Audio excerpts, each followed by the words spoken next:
How to add music to WhatsApp status. WhatsApp does not have any features as such but I will teach you this simple trick to upload the WhatsApp status with music. For that, first of all, what you have to do is open the TikTok application. We'll take the help of your TikTok application. In order to add the music to the photo of videos, you can see over here, TikTok application has been opened. You will be able to find several icons over here. Simply tap on the plus icon that you can see at the bottom.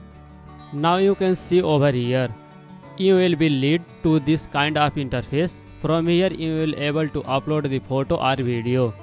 Simply tap on the photo that you can see right over here on the bottom right corner of your screen. Now what you have to do is simply tap on the photo or video you want to upload.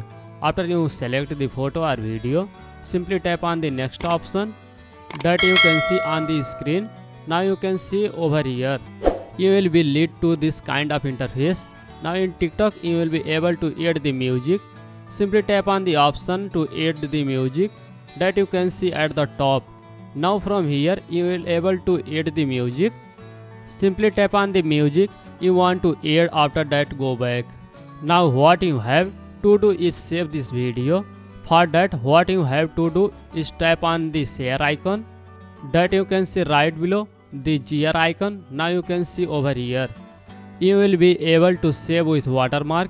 If you want to save without watermark, you will have to post here. I am not going to post. I am just going to tap on the option save with watermark. Now wait for it to be saved. Now it has been saved to album. Now what you have to do is open the WhatsApp application. Make sure you logged into your account. You can see over here, WhatsApp application has been opened. At bottom you will be able to find server icon. Simply tap on the updates option that you can see at the second. Now over here, you will be able to find the option from my status. Simply tap on it. Now from here, you will be able to add the status. Now what you have to do is tap on the video that would saved earlier from TikTok. Now after that, simply tap on the send icon that you can see at the bottom right corner of your screen. Now after that, your status will be updated. Now when you open your status, you will also be able to listen to music. So that is how you add music to WhatsApp status. I hope you found this video helpful. Please give it a thumbs up, subscribe to our channel for more tech tutorials. Thanks for watching and I will see you in the next video.